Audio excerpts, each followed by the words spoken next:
দেখুন, মাউস দিয়ে কিন্তু সব কাজ করা যাচ্ছে।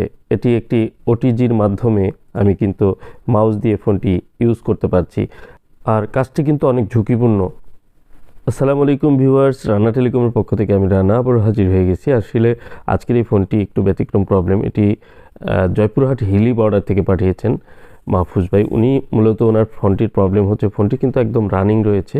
ফোনটি শুধুমাত্র চার্জে লাগানো থাকা অবস্থায় ফোনটি কিন্তু রিস্টার্ট করতে থাকে, এবং কি চার্জ যদি ফুল থাকে এবং চার্জ ছাড়া কিন্তু ফোনটি একদম স্বাভাবিকভাবে ইউজ করতে পারে। তবে ফোনটি একটু ল্যাগ করে। ফোনটি ইউজ করার সময় উনি একটু মনে হচ্ছে যে ল্যাগ করছে। আর এই ফোনটির মেন প্রবলেম হচ্ছে ওটিজি নট ওয়ার্কিং, মানে ওটিজি টোটালি কাজ করে না। এই প্রবলেমটির জন্য উনি কিন্তু ফোনটি পাঠিয়েছেন। আর এই ফোনটি কিন্তু রানিং একটি ফোন। এই ফোনটি কিন্তু কোনো প্রকার রিস্ক ছাড়াই আমি এই কাজটি করব, কারণ আপনারা জানেন যে সাধারণ একটি ওটিজি প্রবলেমের কারণে আপনার পুরো ফোনটি কিন্তু ঝুঁকির মধ্যে ফেলতে চাবেন না। তো যদিও একটি বিষয় রয়েছে এখানে, একটু রিস্ক থাকে একটি ফোনের কাজ করতে গেলে, বাট এই সিপিইউর প্রবলেম যদি আমি কাজ করি তাহলে কিন্তু আমি রিস্ক ছাড়াই করতে পারি। কারণ হচ্ছে এই পোকো X3 Pro ফোনটি, অসংখ্য ফোন রয়েছে যেগুলো কিন্তু কাজ করতে গিয়ে খারাপ হয়ে যাচ্ছে। আপনারা জানেন যে এই ফোনটির একটি প্রবলেম আছে, বিগ ইস্যু যেটি, আর সেটি হচ্ছে প্রসেসর থেকে প্রবলেম, এবং প্রসেসর থেকে ফোনগুলো কিন্তু ডেড হয়ে যায়।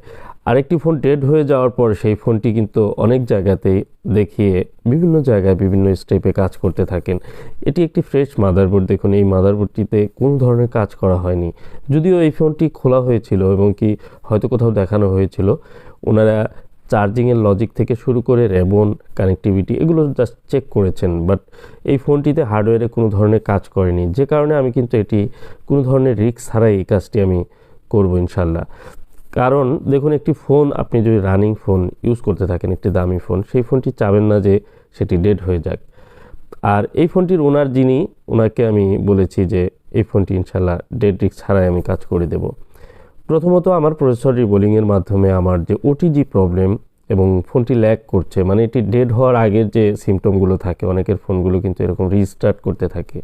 আপনি সেটা চার্জে লাগানো থাকা অবস্থায় হোক বা চার্জিং লাগানো ছাড়া অবস্থায় হোক, কিছু ফোন ডেড হওয়ার পূর্বে দেখবেন রিবোট করতে থাকে, রিস্টার্ট করতে থাকে এবং হ্যাং হতে থাকে। তো এই ফোনগুলো অনেক সময় আছে ডাইরেক্টলি একদম ডেড হয়ে যায়, কোনো কোনো ফোন রিস্টার্ট নিতে নিতে ডেড হয়ে যায়। তো এই ফোনটিতে চার্জিং বা এই আপনার চার্জিং মোডে যেহেতু রিবোট করে, পাশাপাশি ওটিজি মোডটা কাজ করে না। তো এর জন্য আমি কিন্তু চার্জিং আইসি বা ওটিজি বা কেবল এগুলো আমি কাজ করব না, এটি সরাসরি আমি প্রসেসরে কিন্তু কাজ করছি। এখানে দুটি বিষয়, যেহেতু প্রসেসরে কাজ করার মতো যথেষ্ট পরিমাণ আত্মবিশ্বাস আমার রয়েছে যে আমি এই ফোনটিতে যদি কাজ করি, যদি ফোনটির প্রবলেমটি সলভ নাও হয়, সেক্ষেত্রে কিন্তু আমার এই ফোনটি ডেড যদি না হয় তাহলে কিন্তু সমস্যা নেই। আরেকটি বিষয়, যেহেতু ফোনটি ল্যাগ করছে, ফোনটি অনেক স্লো হয়ে গেছে, এই ফোনটিতে ডেড ইস্যু আসার সম্ভাবনা কিন্তু যথেষ্ট পরিমাণ রয়েছে। কারণ এই ফোনটি ডেড হওয়ার আগে আমি যদি এই কাজটি করে দিই তাহলে কিন্তু ডেড প্রবলেমটি উনি ফিক্স হয়ে যাবে আর পরবর্তীতে ফেস করবেন না। যেহেতু ওনার এই ফোনটি রানিং ছিল, আমি ওনাকে বলেছিলাম যে আপনি ফোনটি ইউজ করতে থাকেন, যদি ব্যবহার করার মতো হয়ে থাকে। তো উনি এক সময় বলে যে আমি এই কাজটি আমি এখনই করতে চাই, এটি কি করা সম্ভব কি না? আমি বলি হ্যাঁ, করা সম্ভব। তো যা হোক, আমি অলরেডি প্রসেসরটি কিন্তু রিমুভ করে নিলাম এবং প্রসেসরটি খুবই দ্রুত আমি এটি রিবোলিং করে আবার ইনস্টল করব। আর সেই সাথে আমরা এটাও জানতে পারবো যে প্রসেসর রিবোলিংয়ের মাধ্যমে যে ওটিজি প্রবলেম এবং ল্যাগ প্রবলেম, এই প্রবলেমগুলো আসলে ফিক্স হয় কিনা, বা চার্জে দিলে রিস্টার্ট করে এই প্রবলেমগুলো ফিক্স হয় কিনা। তো আশা করি ভিডিওটি সম্পূর্ণ দেখবেন। আর আমি এ ধরনের ভিডিওগুলো আমি প্রতিনিয়ত শেয়ার করে থাকি, ম্যাক্সিমাম ফোনগুলো প্রসেসর নিয়ে কাজ করে থাকি, যে কারণে আপনাদের ভিডিওগুলো কিন্তু আমার প্রসেসর ইস্যু নিয়েই আপনারা পেয়ে থাকবেন। সেটি বিভিন্ন ধরনের ফোনের, স্যামসাং থেকে শুরু করে এবং রেডমি, শাওমি, পোকো বিভিন্ন ব্র্যান্ডের ফোনগুলোতে কিন্তু এই প্রবলেমগুলো হয়, এবং কোয়ালকম প্রসেসর থেকে শুরু করে এমটিকে প্রসেসর, বিভিন্ন প্রসেসরে এই প্রবলেম হতে পারে। সেটি স্টেপ বাই স্টেপ আমি যে কাজগুলো করি আমি কিন্তু শেয়ার করার চেষ্টা করি আপনাদের সঙ্গে, যে এই প্রবলেমগুলো হচ্ছে। এখান থেকে আপনাদের কিছুটা হলেও অভিজ্ঞতা হয়ে যাবে যে এই ফোনগুলোতে এই ধরনের প্রবলেম হচ্ছে এবং এই ধরনের প্রবলেম হলে আপনারা কি কাজ করবেন। যদি আপনার কাজটি করার সক্ষমতা থাকে এবং কি আপনারা এই কাজগুলো করে থাকেন, তাহলে সেই কাজের মাধ্যমে আপনারা কিন্তু প্রবলেমগুলো ফিক্স করতে পারবেন। অন্যথায় যারা এই কাজগুলো করেন তাদের দিয়ে আপনারা ফিক্স করাতে পারবেন।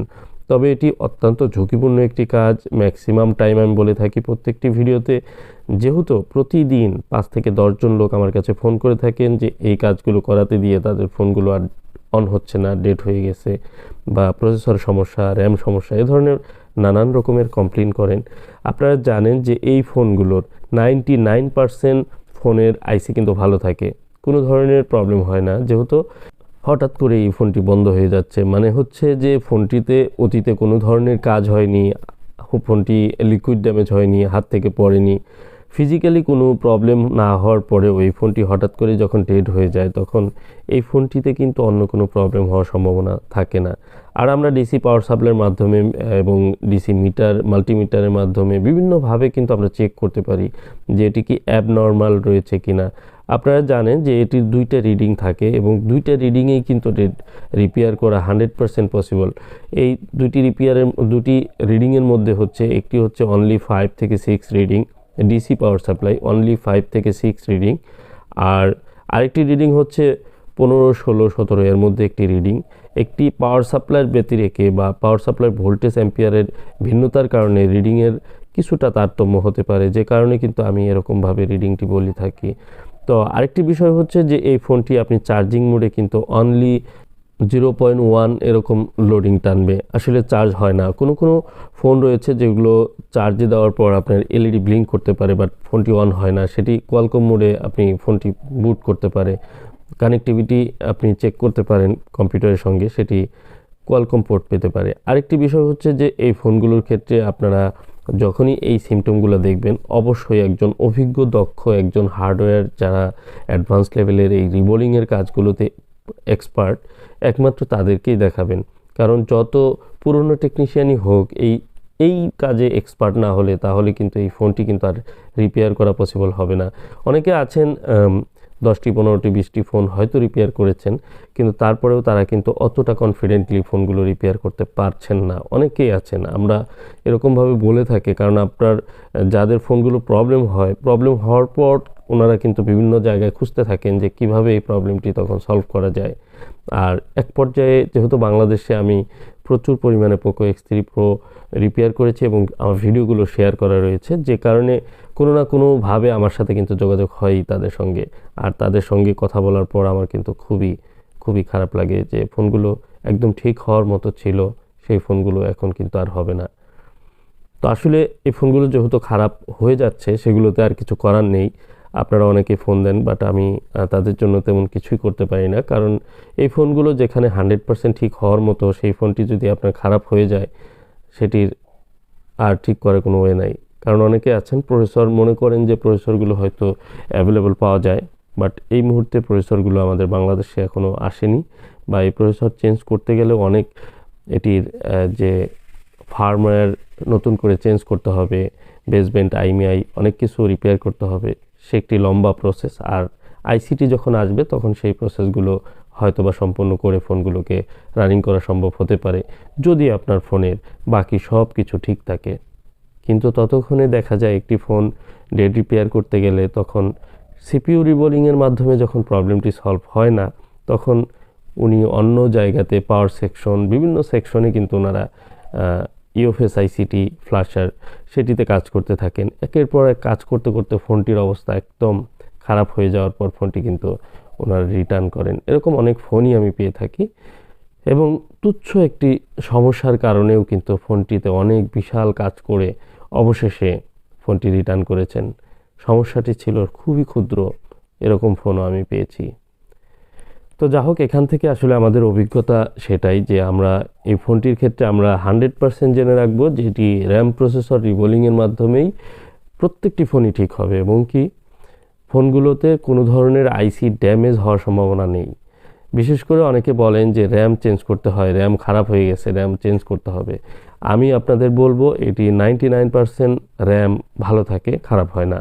আর সেটি যদি খারাপ হয় সেটি তার কাজের ভুলের কারণে খারাপ হতে পারে, মানে র্যামটি রিমুভ করার সময় হয়তো বা কেটে যেতে পারে, খারাপ হয়ে যেতে পারে, বা ব্যান্ড হয়ে ভেঙে যেতে পারে, বিভিন্ন সমস্যার কারণে হতে পারে। কিন্তু প্র্যাকটিক্যালি আমি দেখেছি যে আইসিগুলো খারাপ হয় না, এটি অনলি কানেক্টিভিটি ফল্ট হচ্ছে, ম্যানুফ্যাকচারিং ফল্ট, যেটি কোম্পানি যখন যে পেস্ট বা রিবোলিং পেস্ট থেকে শুরু করে ব্ল্যাক পেস্ট আঠা দিয়ে অ্যাসেম্বলি করেছে ফোনগুলো, সেই সময় হয়তো বা তাদের কোনো প্রবলেম ছিল। আর এই আইসিগুলো যেহেতু একটু হিট উৎপন্ন হয়, আর সে কারণে কিন্তু থার্মাল সিস্টেমটি আরও ভালো হলে আমার মনে হয় ভালো হতো। একটি ফোন যখন 6 থেকে 7 মাস বা 8 মাস চলার পর সেটি থার্মাল সিস্টেমটি একটু নর্মাল হয়ে যায়, তখন মনে হয় ফোনগুলো এই প্রবলেম হতে পারে, এটি আমার আরেকটি ধারণা। তো যাই হোক, প্র্যাকটিক্যালি আমরা কাজ করে যাচ্ছি। তবে আমি এখনও পর্যন্ত 1 বছর আগে যে ফোনগুলো রিপেয়ার করেছি সেগুলোও ইউজ হচ্ছে এবং কি সেগুলো অনেকেই ভালোভাবে ইউজ করতে পারছেন। তো ম্যাক্সিমাম ফোনই আমি চাই যে বর্তমানে যেভাবে কাজ করছি এটি হচ্ছে লেটেস্ট ফর্মুলা। আমি একদমই থার্মাল সিস্টেমটি 100% রেখে কাজগুলো করছি যেন ফোনটি ভালোভাবে ইউজ করা যায়। আলহামদুলিল্লাহ, যাক ফোনটি রানিং হয়েছে। আর এ ধরনের ফোনে কাজ করা এবং কি রানিং একটি ফোন ডেড রিস্ক ছাড়া কাজ করা, এটি কিন্তু অনেক বড় প্রেশারের একটি কাজ, বা এটি অনেক বেশি কনফিডেন্স না থাকলে কিন্তু এটা করা যায় না। আর যার ফোন উনিও কিন্তু অনেক কনফিডেন্টলি ফোনটি পাঠিয়েছেন, ওনারও কলিজা অনেক বড়। তো যা হোক, আসলে একটি ডেড হয়ে যেতে পারতো এই ফোনগুলো, যেহেতু উনি দেখছেন যে এই ফোনটি আমার টুডে টুমোরো ডেড হতেই পারে, প্রসেসর রিবোলিংয়ের কাজ করাতে হবে। আর প্র্যাকটিক্যালি আমি এই কাজগুলো অ্যাভেলেবল করছি, আমার ভিডিওগুলো উনি দীর্ঘদিন যাবৎ দেখেছেন, যে কারণেই ফোনটি কিন্তু উনি আমার কাছে পাঠিয়েছেন। আর এ ধরনের সমস্যা যাদের রয়েছে আপনারা চাইলে আমার সাথে কন্ট্যাক্ট করতে পারেন, বিশেষ করে যাদের Poco X3 Pro dead issue রয়েছে। তবে অবশ্যই ফার্স্ট টাইম আমাকে নক দিবেন, কারণ অনেকে আছেন ফোনগুলো দেখানোর পর, কয়েক জায়গায় দেখানোর পর হয়নি বা আইসিটি ড্যামেজ হয়ে গেছে, তারপরে ফোন দিয়ে আসলে তেমন কোনো ফল পাওয়া যায় না। আর সেই ফোনগুলো এখন নিচ্ছি না, যে কারণে যারা ফার্স্ট টাইম আপনারা এখনও দেখাননি বা ফোনটি ভালো রয়েছে কিন্তু ডেড হয়ে গেছে, এই ফোনগুলো 100% রিপেয়ার হবে, আপনারা চাইলে কন্ট্যাক্ট করতে পারেন। আর সেই সাথে আপনারা চাইলে আমার শপে সরাসরি এসেও আমার এখান থেকে বসে কাজ করে নিয়ে যেতে পারেন।